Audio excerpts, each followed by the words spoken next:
Good morning and welcome to Akma General Insurance Agency's daily dose of sales campaign on FB Live.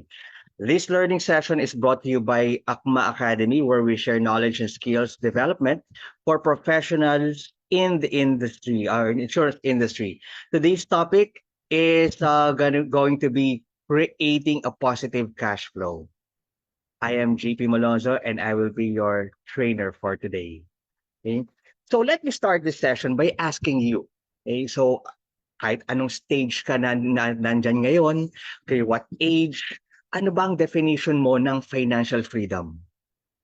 Probably, masasabi mo, debt-free living, while yung iba naman, pwede sabihin, may capacity sila to buy what they need.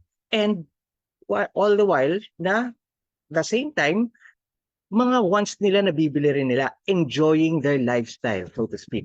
Like traveling, dining out, shopping na hindi mo kailangang tignan kung magkano yung tag price niyan. I'm pretty sure marami na kayong nakita or even naranasan na struggles in making both ends meet.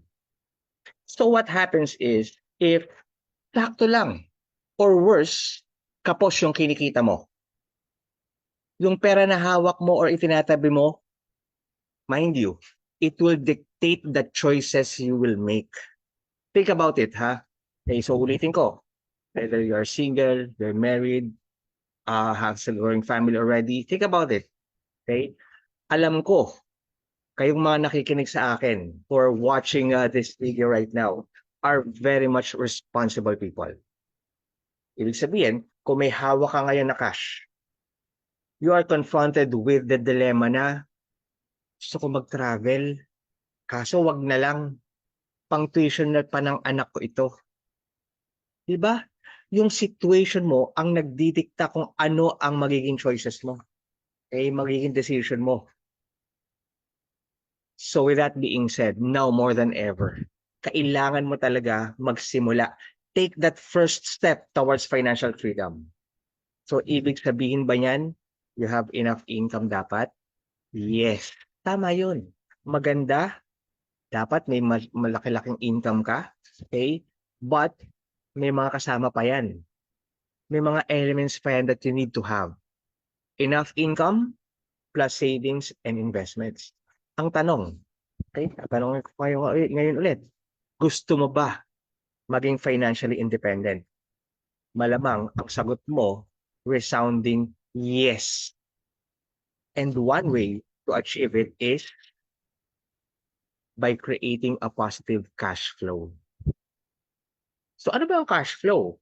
So kaya nga cash flow, ito yung movement ng pera mo papasok at palabas. Yung inflow of cash, ito yung salary mo tuwing kinsenas katapusan. Or income na pumapasok sa'yo from your business. Yung outflow naman, is all your expenses and obligations. Okay? Lahat ng palabas na amount, yan, outflow naman ang tawag natin dyan. So, anong ibig sabihin ng creating a positive cash flow? The idea is, dapat yung inflow of cash mo should outweigh your expenses. Okay? So, and para may idea ka agad, kung malayo ka pa ba or malapit na from achieving financial freedom, alamin mo yung true net worth mo. Ano ba ibig sabihin ng true net worth? Mamaya mapapakita ko sa inyo. Okay? So this is where all begins.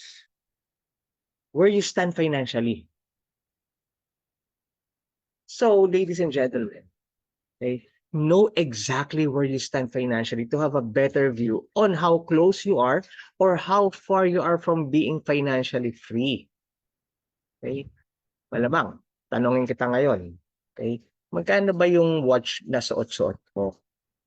Or magkano halaga ng car mo? Value ng house mo, magkano? You know how much your income is, definitely.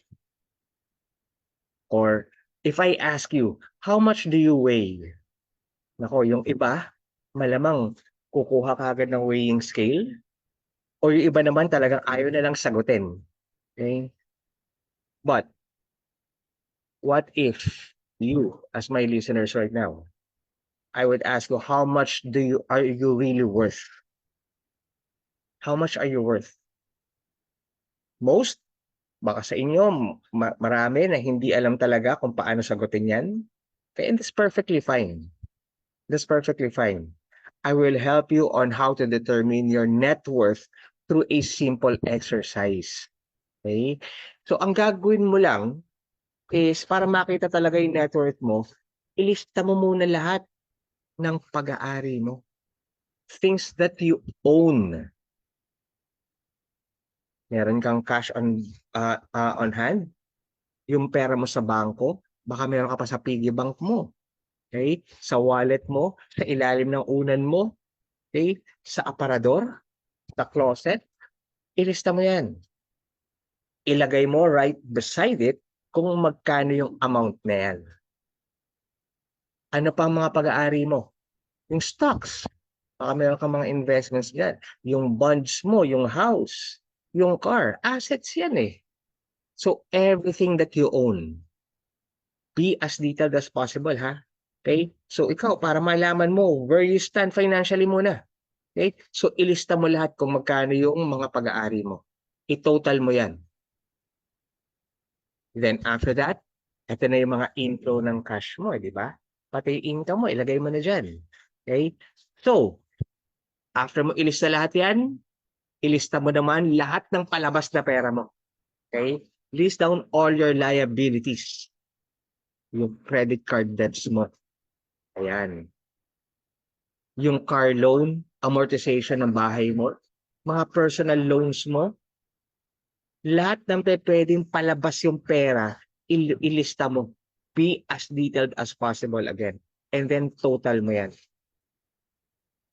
Again ha, dito ka magsisimula.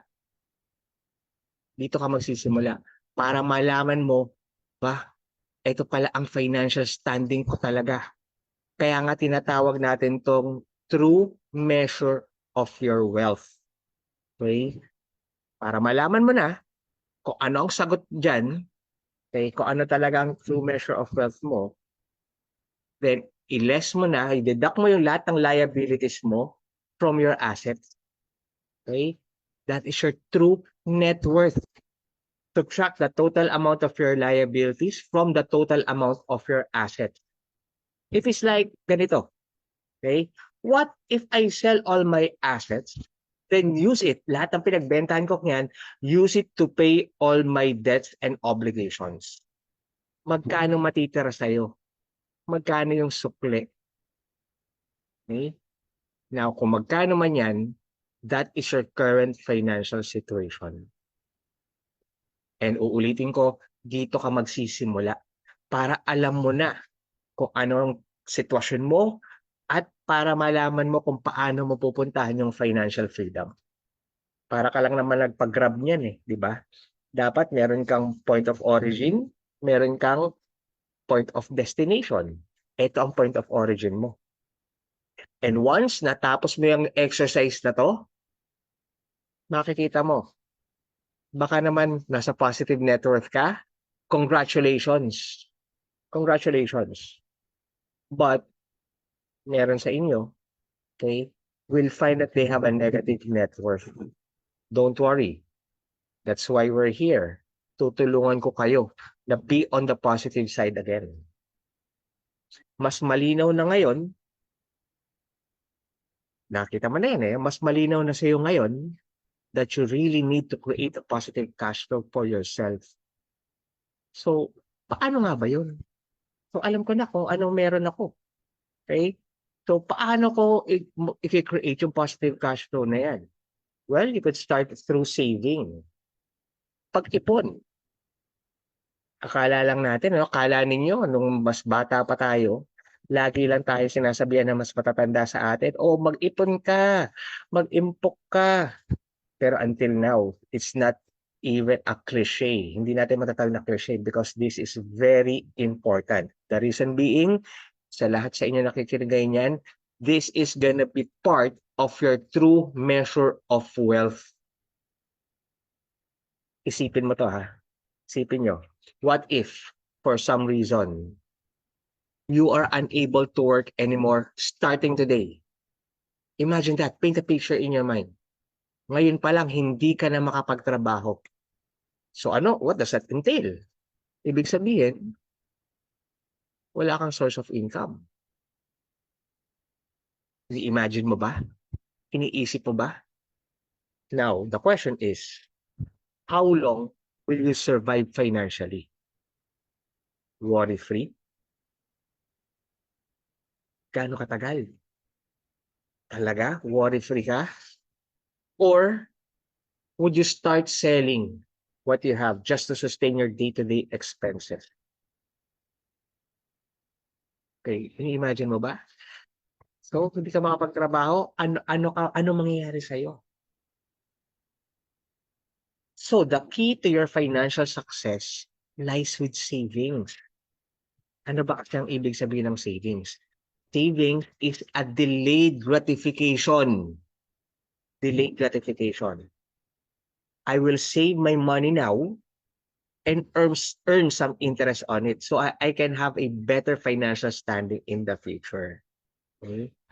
Di ba nasabi natin kanina, tayo nabanggit kanina, yung struggles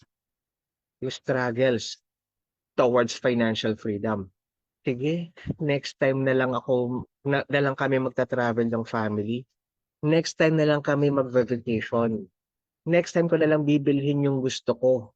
Next time na lang ako kakain. Hindi, wag naman. Okay? Next time na lang. Nasasabi niyo ba yan? Next time na lang, sige. Pero this time, it's not just sacrificing it. You are no longer limited. Okay? Bakit? Meron ka lang mas mabigat na goal. A bigger goal for the future. Kaya nga delayed gratification eh. Delayed gratification. Savings. Sounds so simple, tama? Simple lang. Mag-save ka lang. Mag-ipon ka lang. But, every time you receive your salary, what do? It's a natural tendency. Okay? Ulitin ko ha. Natural tendency that people worry about the bills.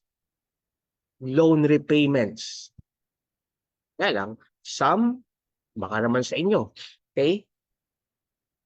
Maybe this is a realization for you na. Bumibili ka more than what you need. Nako, eto. Okay? Bato-bato sa langit. Meron sa inyo siguro, malamang. Okay, bumibili ng hindi naman talaga kailangan. Okay? So, ang mentality na nangyayari sa inyo is they spend first and then, naku, sige, gagastusin ko muna to and then kung may matitira, yun ang isa-save ko. But usually, ano nangyayari sa inyo? Pag yan ang mentality ninyo, income, naku, may income mo, pay the bills. Okay? May mga loan repayments. Okay? Ito si mga maniningil. Okay? Ito para kay Meralco. Ito para dito. Lahat palabas. Lahat outflow. Okay? So, most of the time, zero ang savings. Wala na. Yan ang nagiging balance, zero. Kaya nasasabi ng iba, okay, kayo ba, nasasabi niyo, petsa de peligro na. Anong ibig sabihin nun? Okay? Sa mga nakikinig sa akin ngayon, nasasabi nyo, petsa de peligro na. Ginagawang byword, ginagawang biro, pero technically speaking, medyo mas masakit yan. Bakit? Ibig sabihin yan, wala nang natira sa sweldo mo. Tapos matagal pa yung susunod. Ilang araw pa. Who among you? Okay? So who among you have experienced? Wala pa nga yung sweldo, ubos na. Alam mo na kung saan mapupunta eh. Diba? So, ibig sabihin, the correct mindset should be, okay, save first and then spend whatever's left. This way, you will be able to build funds for your future goals. Ito na. Nga lang, dapat committed ka, ha? Okay? Hindi pa pwedeng ningas pupunta lang. Mamaya sasabihin ko sa inyo kung paano. Okay? So, this should be the correct mindset. You have to save first and then spend whatever's left. This way, you are now trying to build funds for your future goals. But oftentimes, or how often na masasabi ninyo, problema pa rin ako sa savings. Parang hirap pa rin ako.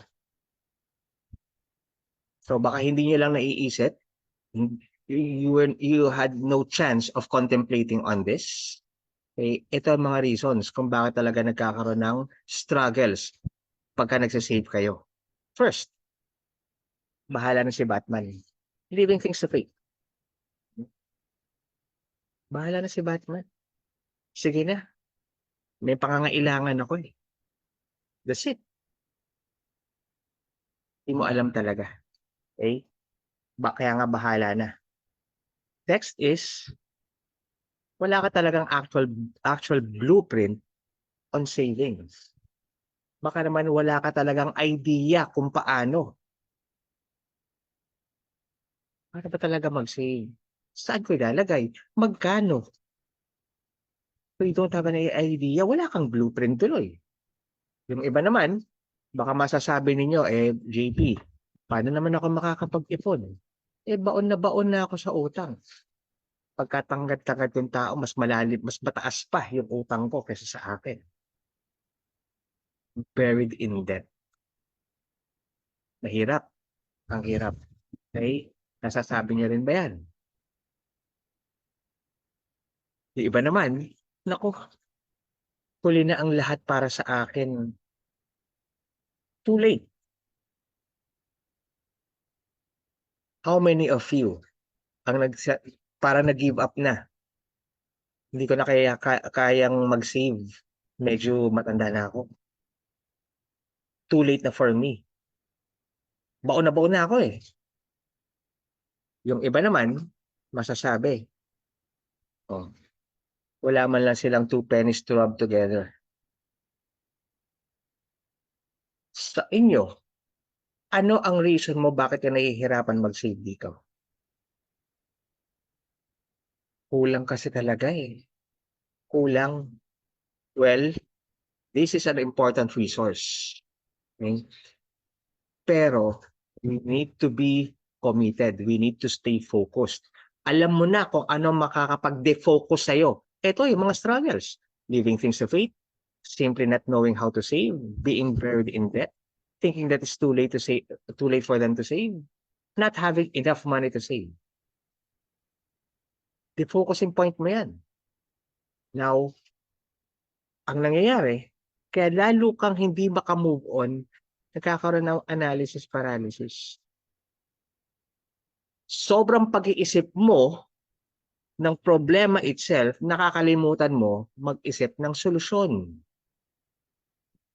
Does that make sense? Okay? So sa inyo mga nakikinig ngayon, tapusin niyo na pag-iisip about the problem. You have to make a step towards financial freedom. And this is the first one. Okay? Yung struggles na yan, now alam mo na kung ano mapag-defocus sa'yo.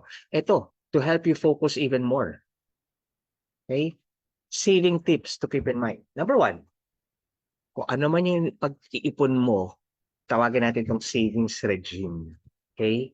Yung practical tips sa savings regime mo. Place your savings in a vehicle that is not easily accessible. So, anong ibig sabihin yan? Ilagay mo yung pera mo sa isang, let's say, sa bangko na walang ATM. Yung mahihirapan kang mag-withdraw anytime. Yung mahihirapan kang magpa-swipe sa tuwing nasa mall ka. Yung mahihirapan ka na kayang-kaya mo magpa-auto debit kapag ka nasa Shopee ka na, mag-check out ka. Okay? Dapat not accessible or not easily accessible yung savings mo. The idea is, okay? The idea is, mag-save ka, forget about it, less temptation that you will be getting the money anytime. Okay? So, saan pwede lagayan? Fixed deposits, or insurance, or any savings account na wala kang ATM. Okay? So, isave mo, forget about it, para walang temptation na kukunin mo siya anytime soon. Another tip sa savings regime mo, start early. Okay? So, ano yung sinasabi kanina? Na struggle? It's too late for you? No. Hindi ako maniniwala kung sasabihin niyo sa akin ngayon na it's too late for you. No. It will never be too late. But, you have to start now. Okay? You have to start now. In saving money kasi, time is your best friend. The earlier you start, the easier for you to grow your money. Okay? Let us say, ikaw, gusto mo magkaroon ng 1 million pesos for the next 10 years. And you are planning to put your savings sa piggy bank na lang para simple ang usapan natin, ha? Sa piggy bank na lang. Okay? If you start now, magkano iipunin mo? Nasa 100,000 ka lang each year. Listen carefully, ha? Gusto mo magkaroon ng 1 million in 10 years? Okay? So, 100,000 lang each year ang iipunin mo. Okay? Pagdating ng 10th year, meron ka ng 1 million pesos sa piggy bank mo. Eh, kaso tinamad ka. Kaya ka nagkakaroon ng struggle. Okay? So, tinamad ka eh. Nagsimula ka lang on the 6th year. So, ano mangyayari sa inyan? Okay? So, ibig sabihin, 200,000 na each year ang iipunin mo kasi nakalipas na yung 5 years eh. Okay? Nakalipas na yung 5 years. So, 5 years left. So, 200,000 each year just to get to your 1 million peso goal. So, yun nga lang. Tinamad ka pa rin pala. Oh, ano na mangyayari? On the 9th year, doon ka lang nagsimula. Nagkukumahog ka na. Okay? Nagmamadali ka na, nagpapanik ka. Bakit? Kasi ngayong taon and next year, doon mo na dapat makuha yung 1 million pesos mo eh. So anong gagawin mo? 500,000 ang iipunin mo this year and another 500,000 next year. Okay? Pero as I've mentioned, it's never too late. Nga lang, medyo mas malaki nga lang kailangan mong i-invoke regularly. It's never too late. Now, sinasabi, when is the best time for you to save? Kailan? O malamang ang sagot nyo today. Kasi sinabi ko, kailangan to start today eh. Pero honestly, the best time to save was yesterday. Okay, the later start, the steeper the climb, but it is never too late. So, nakaraan na yung kahapon. So, ngayon, ang susunod, yung second best time for you to save. Now, what else? O, eto. Sa mga nagsasabi sa sarili nyo kanina na hindi ka naman talaga alam kung paano mag-save eh. One of the struggles. Totoo naman. Okay? Ito na yon. Sa savings regime mo, tip number 3. Set aside a fixed percentage regularly. How much should you save every month? O yeah, hindi ko sinasabi naman sa inyo na kung magkano yung kinikita nyo buwan-buwan, ilagay nyo lahat sa savings. Bakit? Napaka-impractical naman nun. Okay? Dahil sigurado ako, okay, kapag katapos yung makakuha ng sweldo, meron kang mga bills to pay. Kailangan mo mamili ng grocery items mo. So, may lifestyle ka. Kaya impractical na kung sumisweldo ka ng let's say 100,000 isang buwan, ilalagay mo lahat yan sa bangko, ilalagay mo sa savings mo. No, it's gonna be impractical. Okay? Now, the idea is you need to pay yourself first. Ilang taon ka na? 25 years old, 20 years old, 30 years old, 35 years old, regardless of your age. Let's say you're only 25 years old right now. Paying yourself first, meaning let your 25-year-old self take care of your 60-year-old self. Just paying yourself first. Rule of thumb in savings. 50% of your income for your basic necessities. Okay? Your food, shelter, clothing. O syempre naman, no, hindi naman tayo mabubuhay kung hindi tayo kakain. Mabubuhay ka ba kung wala kang tinitirhan? Lalabas ka ba na walang saplot? Basic necessities. Okay? 50%.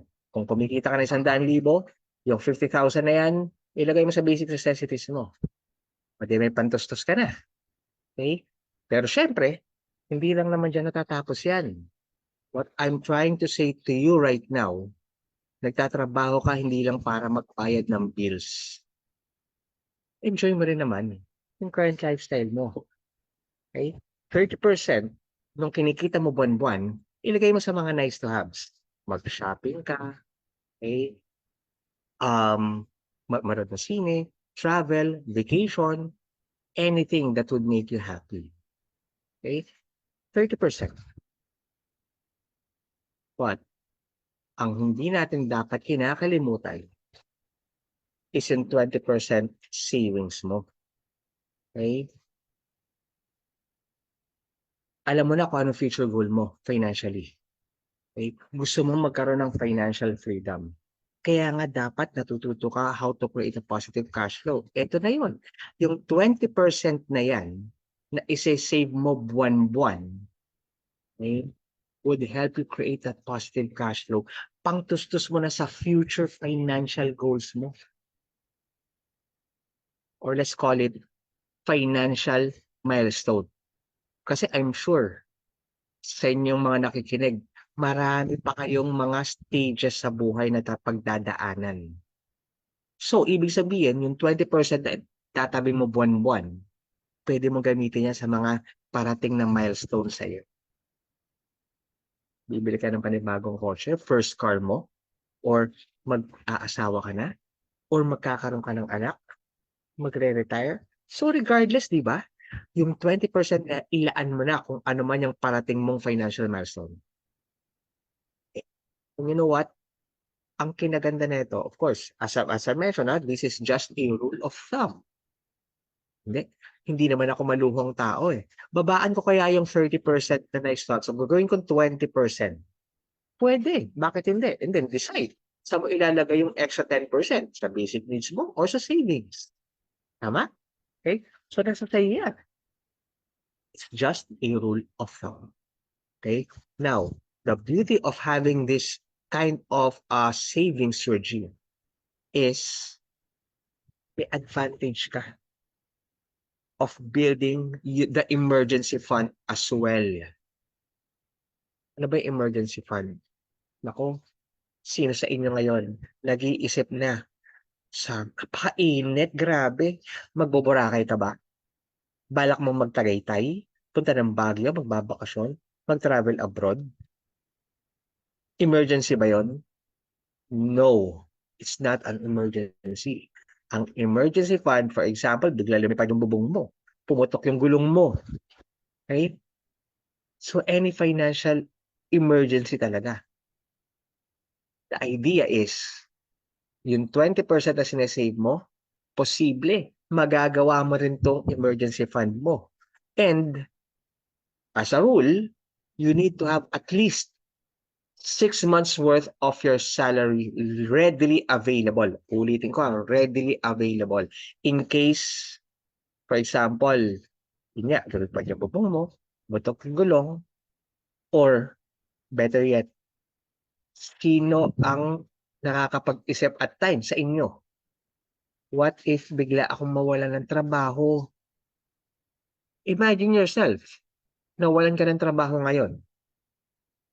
May emergency fund ka. Ibig sabihin yan, within those 6 months, habang naghahanap ka ng trabaho mo, may pangkain ka, may pantustos ka sa mga pangangailangan mo sa bahay, right? May pang-ikot ka. It's as if within those 6 months hindi ka nawalan ng trabaho. Bakit? Nakasave no?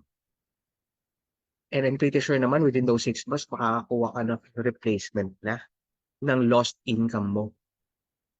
And once nagamit mo yung emergency fund mo, the idea is replenish it. Now, ang sabi ko kanina, readily available. Kasi emergency yan eh. Yung kanina, ito ang difference ha, ang savings, kapag nagse-save ka for your future financial milestone, forget about it. Save it and then leave it there. Pag emergency fund, ito ang dapat accessible. Kayang-kaya mo kagad makuha. Kasi nga, emergency. Alam ka ba naman, inilagay mo yung emergency fund mo sa real estate. Anong klase yun? Isipin mo mabuti. Nagkaroon ka ng sakit. Gaano katagal mo ma-encash yung real estate mo? Okay? Kaya ang pinapayo ko sa inyo ngayon, when you're building that emergency fund, at least, as a rule, at least 6 months worth.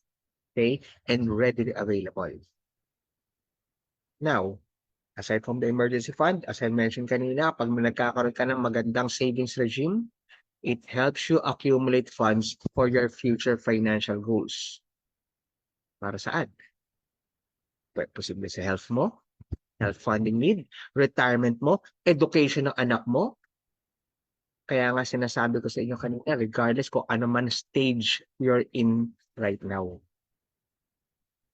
Karoon ka ng savings regime. You will be able to build that fund. Now, of course, nakapaglagay ka na ng savings mo sa not easily accessible na fund. Okay? You have to start early. Set aside a percentage regularly. So 50, 30, 20 rule natin kanina. And last tip ko sa inyo for this as a particular portion. Be intentional. Okay? Hindi pa pwede yung mingas kugon ka lang. Yung ngayon, excited ka. Sige, magse-save ako. Ayan, nakatanggap ako ngayon ng sweldo. Ilalagay ko kagad sa bangko. The following month, wala na. Nang lamig ka na. No. Be intentional when saving money. You cannot do it only when you feel like doing it. Or, kapag nagkaroon ka lang ng unexpected money, doon ka lang magse-save. No. Hindi pa pwede. Uulitin ko sa inyo ha. Be intentional. Huwag mo mag-iisip ka lang, hindi, siguro may parating naman akong pera. Siguro nga Ito, in uncertain times, you have to be very certain. And one way to do that is being intentional when saving. Deliberately done regularly. And you know what? Sabihin ko sa inyo, in saving kasi, may saving. It is not just, okay, how much you earn, but how much you save. So it works both ways, ha? Your income, magkano ang income mo, and how much you keep. Kung malaki income mo, pero ginagastos mo lang din naman lahat. Okay? Everything will be for naught. Baliwala lang din yon, ladies and gentlemen. Ikaw na nakikinig sa akin. Okay? Ang laki nga nung kinikita mo, pero lahat palabas. Kinita mo ngayon, after few days, napanggastos mo na lahat. So how can you make sure na magiging maayos yan? Okay? By setting up a budget. So ito, practical tip ko naman sa inyo on budgeting. Okay? And how to manage your expenses later on. As I mentioned kanina, pay yourself first. This means, uulit-ulitin ko sa inyo, pag nakuha mo yung pera mo, automatically set aside for your savings fund before spending in your fixed and nice to have na expenses. Pay yourself first. Then, of course, manage good debts and eliminate bad debts. Okay. Kaya, kaklarify ko lang sa inyo ngayon. Hindi naman lahat ng debts are bad. Okay? If yung loan na kinuha mo could increase your net worth. So, anong example niyan? Okay? Nag-loan ako sa bangko kasi dahil ilalagay ko sa ibang investment ito. May business ako na ang kikitain ko dyan is mas mataas kaysa sa interest rate na babayaran ko. Then, your loan can be considered a good debt. But, if your loan will decrease your net worth, such as credit card debts, na napakatataas ang interest rates, araw-araw. Okay? Bakit ba nagkaroon ng credit card debts? For purchases na hindi mo naman talaga kailangan or doesn't add value to you, then that is considered a bad debt. Pero ganito ha, may good debt pala. Okay? Yes, meron. But any debt, whether good or bad, may lead you to financial ruin when poorly managed. Isipin mo mabuti yan ha. Okay? Isipin mo mabuti. If you find yourself needing to cope up with different types of debt, each with having minimum repayments, di ba? Kung meron ka utang kay Juan, may utang ka kay Pedro, may utang ka kay Pedra, may utang, ang dami mong pinagkakautangan. Lahat yan, tumatawag sa'yo. Di ba nakakarindi? Nakaka-frustrate, nakaka-disappoint, nakaka-stress. So, the key may be debt consolidation. The idea is, magkano ba lahat ng utang mo? Okay? Then hanap ka ng isang pwedeng makuhanan na institution to pay off all those debts. And possible minimum monthly mo, medyo mas maliit lang. Ito tinuturo ko sa inyo ngayon. Okay? So, instead of having na ang dami-dami mong kailangan bayaran, iba-ibang tao tumatawag sa'yo, different due dates pa, isa na lang ang kailangan mong kausapin. One installment each month, okay, na may mas mababa pa posible na interest rates. So, anong pwede mangyari niyan for you? Anong magagawa niyan for you? Well, it reduces your monthly payments and in turn, ayan, nagkakaroon ka ng extra cash for your budget. Okay? And since being buried in debt is draining even mentally and emotionally, doing the debt consolidation will relieve you from distressing calls from creditors. Magkakaroon ka ng peace of mind. Nagkaroon ka ng peace of mind. O, bibigyan kita ng example ha. Okay? So, for example, meron kang 5 total na pinagkakautangan. Iba-ibang tao. Total niyan is 125,000. Okay? And iba-iba ang due date niyan. Iba-iba ang minimum repayments. Pero ang total repayments mo on a monthly basis is nasa 21,000 pesos. Okay? So, what you need to do, hanap ka ng appropriate loan from any financial institution like banks. Okay? As the phrase suggests, you need to get a loan amounting to the total of your current debt to consolidate it. Meaning, pay it off using a new loan that you will be applying for. So definitely, ito pinapakita ko sa iyo ngayon, okay? Ano kukunin mo? Nakipag-usap ka kay Bank A, kay Bank B, kay Bank C. Si Bank A, kapag kumuha ka ng loan worth 125,000, yes, kaya mong bayaran yung lahat ng pinagkakautangan mo. Pero tingnan mo naman kung magkano magiging repayment mo on a monthly basis. It's 23,000. Mas malaki pa kasi doon sa binabayaran mo before. Kay Bank C, talon muna tayo kay Bank C ha. Kay Bank C, 21,000. Break even lang. Ganda, isa lang ang kinakausap mo pero break even lang. Pero look at Bank B, which is the best deal. Diba? Nabayaran mo yung 5 pinagkakautangan mo, isa na lang ang kakausapin mo, si Bank B na lang, and tingnan mo kung magkano babayaran mo monthly. 15,000 pesos na lang. So anong ibig sabihin yan for you? From 21,000 na ba kailangan kong bayaran this month, yun, 15,000 na lang. So ibig sabihin, may extra 6,000 pesos ka. Ayan na. Bukod sa savings mo, ito sa ginagawa natin na yan, ginagawa natin for you. you are even furthering your creation of positive cash flow.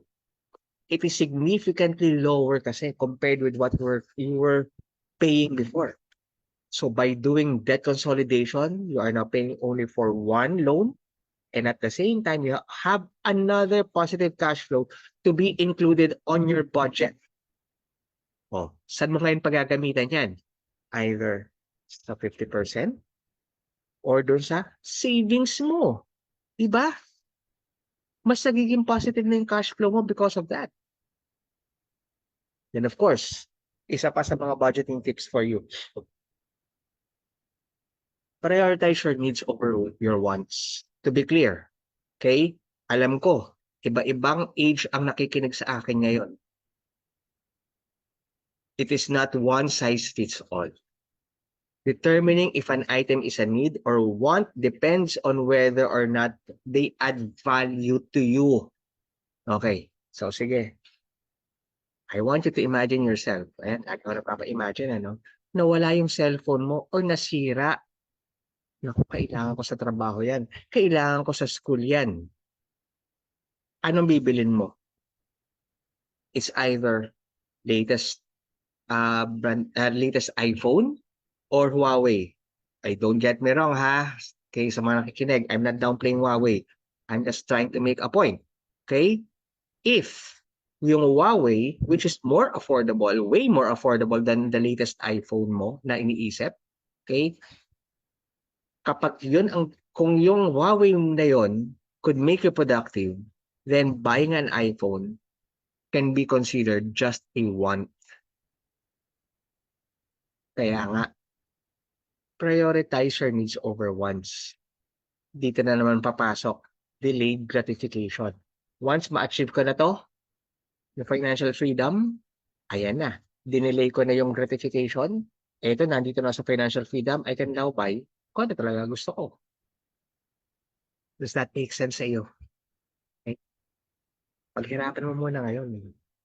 Prioritize your needs over your wants. And definitely, live within your means. Huwag naman yung sobrang rangya para maipakita lang sa mga kapitbahay mo na may bago ka.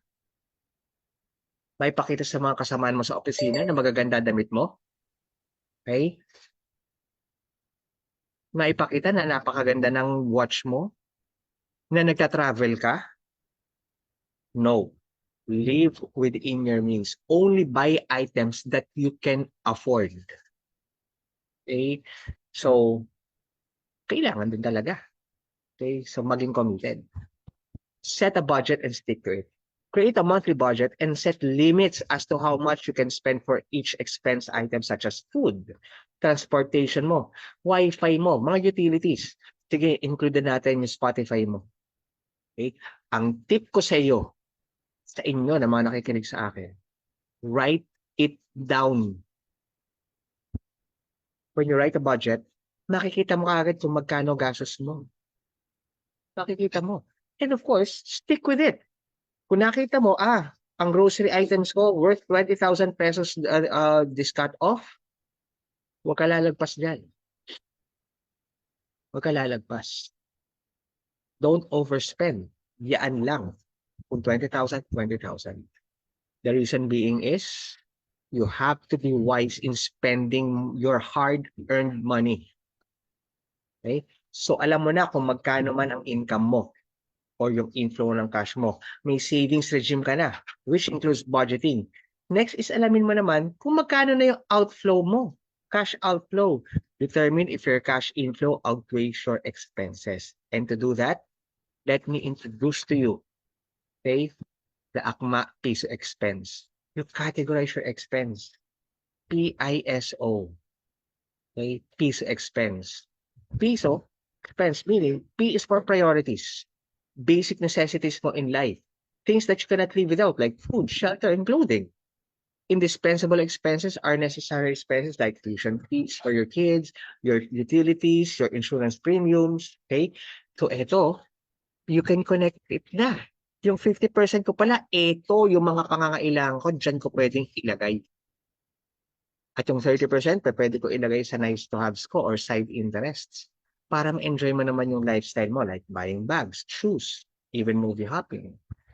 Pero doing this exercise, when you categorize your expenses according to priorities, indispensable, mabigla ka. Yung side interest mo mas mataas pa kaysa sa indispensable mo. Or yung off now value mo, pagkalaki-laki. Ibig sabihin, ito yung mga binibili mo on a regular basis that doesn't add value to you. Okay? Categorize it. You will be surprised. Malalaman mo kung saan talaga napupunta yung pera mo if it was spent wisely or not. Okay? Now, for example, sinubukan mo nang gawin yung savings regime. You determined your expenses. Now, baka excited ka na. 3 months, 6 months down the line, nako, it's working for you. But, habang tumatagal, nasasabi mo, teka lang, I follow the budget naman. Parang lumilit or worse, nag-negative na naman yata ako.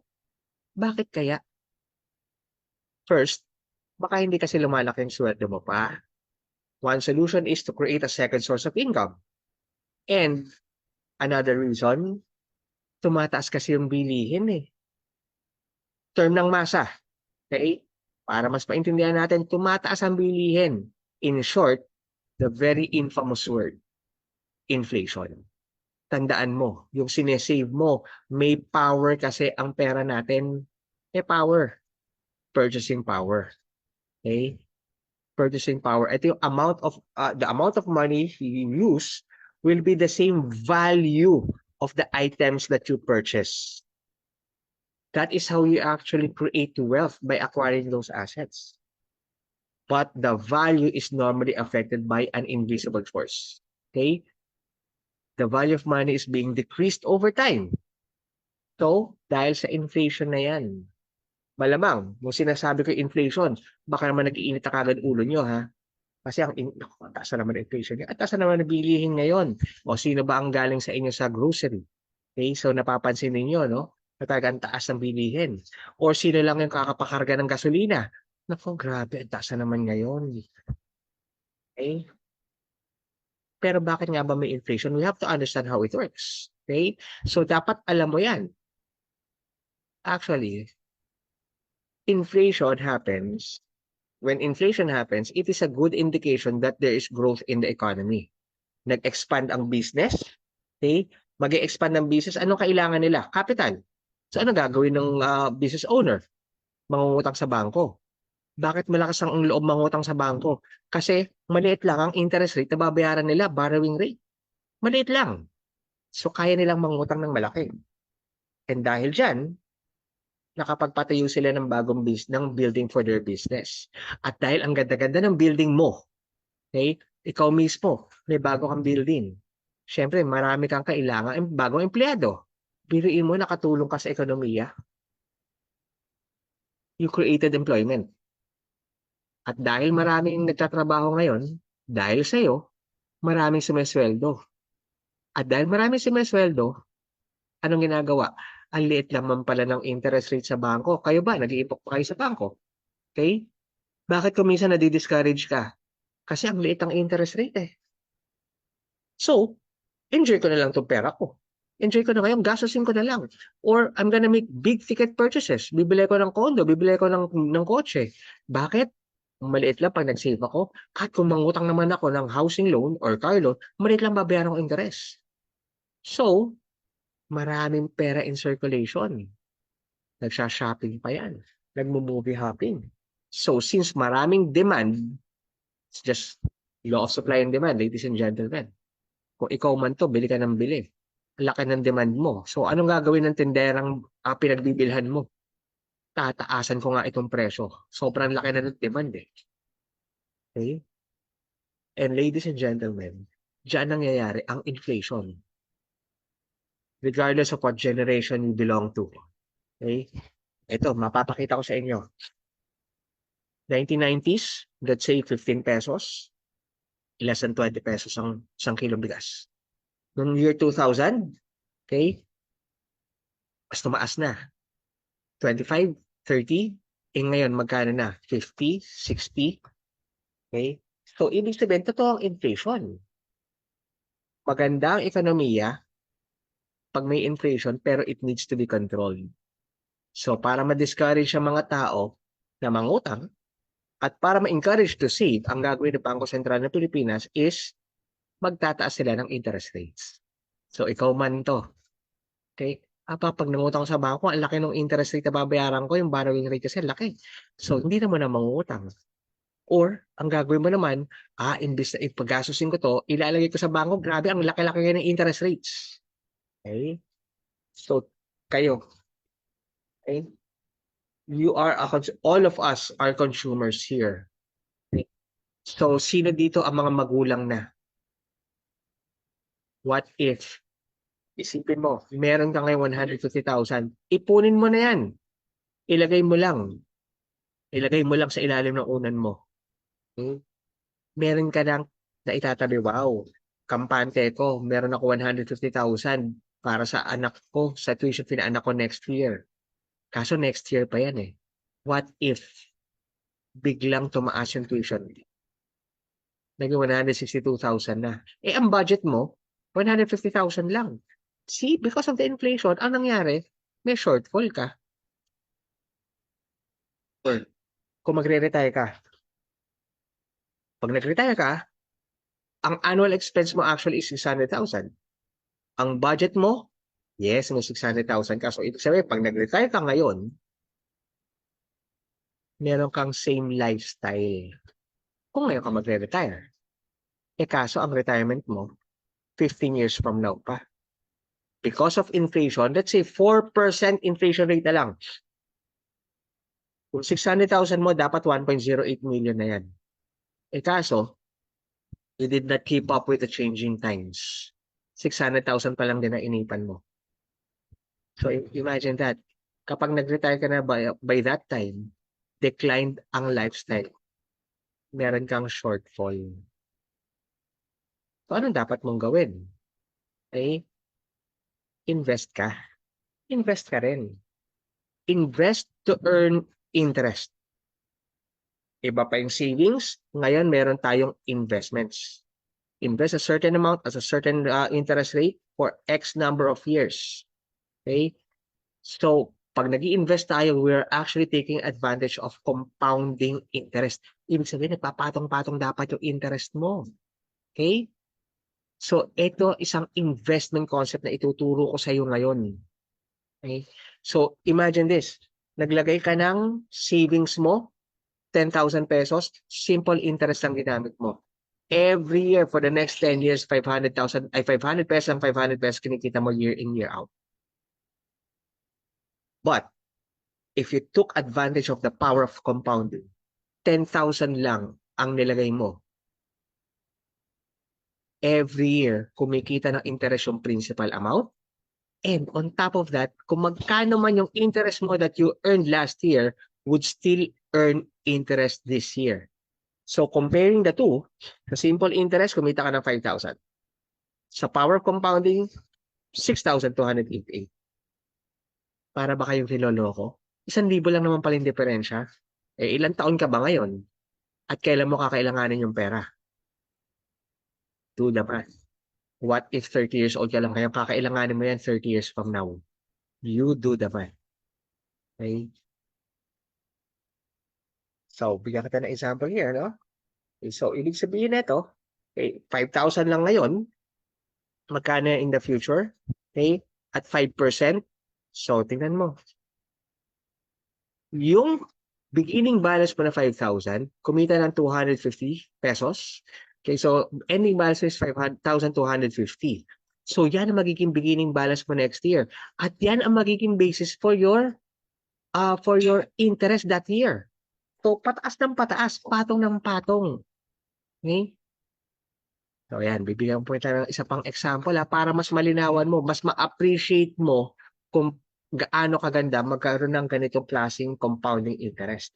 Growth of 1,000 pesos mo per month. Okay? O sige, yung part ng 20% na isa-save mo, 1,000 pesos of that, I will be saving on a monthly basis at 8% per annum.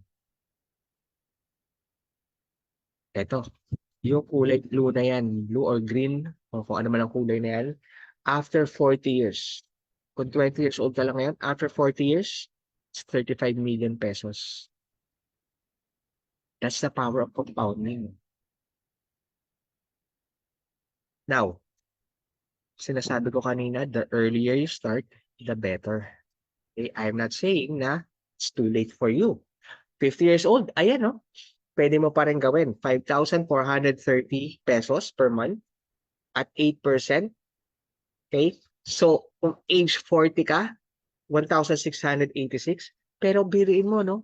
Kung 20 years old ka lang ngayon, 285 pesos lang per month.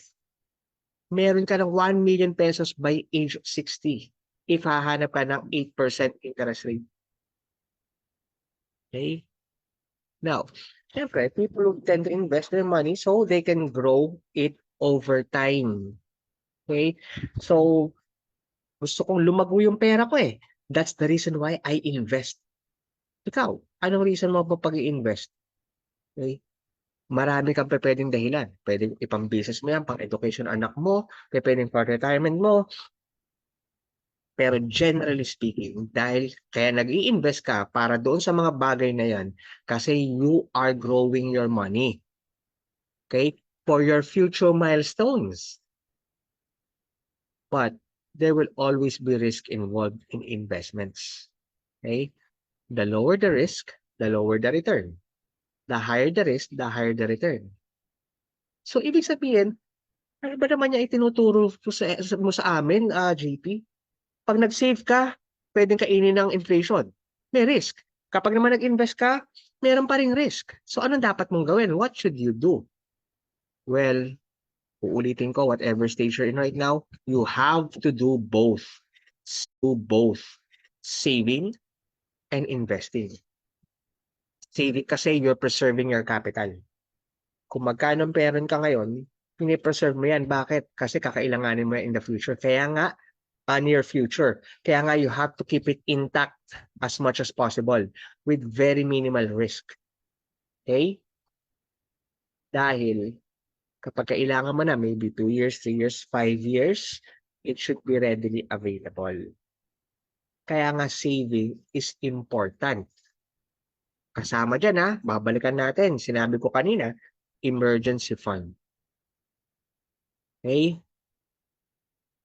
So, if you're not so young anymore, you should not mind getting a low interest for as long as your money remains intact and available. Investing money is capital appreciation. Okay? 20 years, 30 years, 40 years pa naman bago ka di ba? Magre-retire. Okay?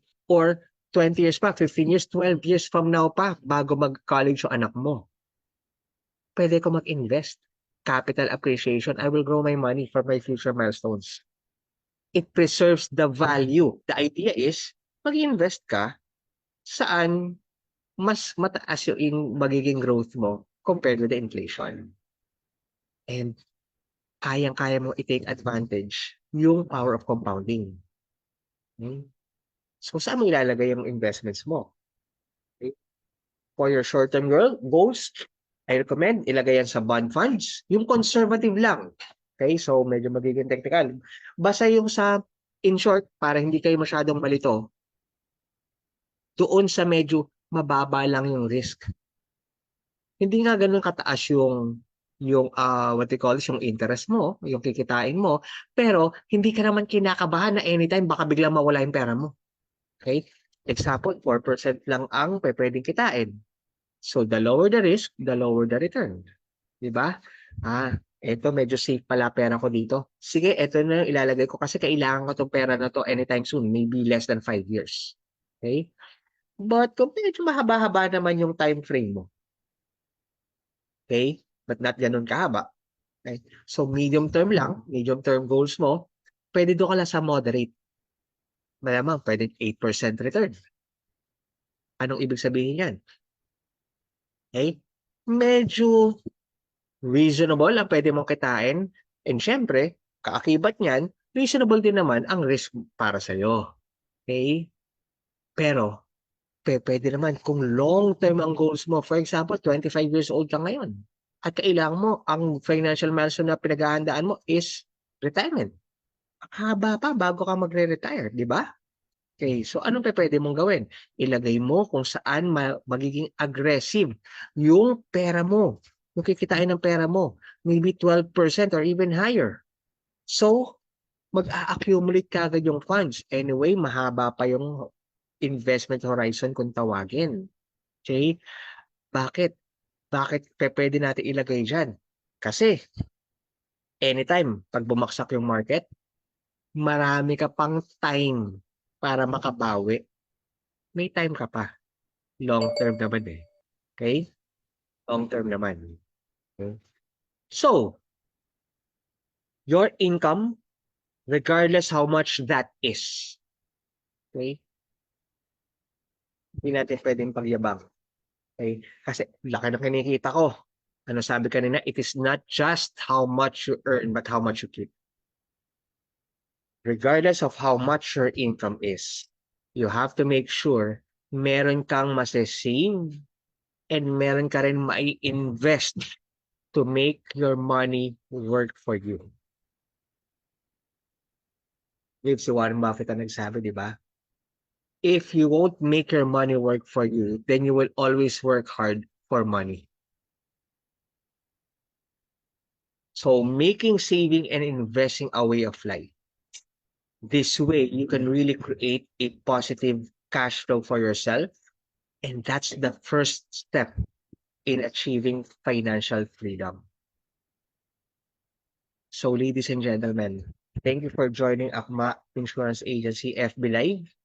We are live every Mondays through Saturdays, 8 in the morning. Okay, so on Akma's FB page. Please like and follow our FB and YouTube pages for our latest updates and contents. Now, don't forget to start your day every day with a daily dose of Sales Cafe. This is JP Malonzo for Akma General Insurance Agency, and have an amazing day, everyone. Thank you very much.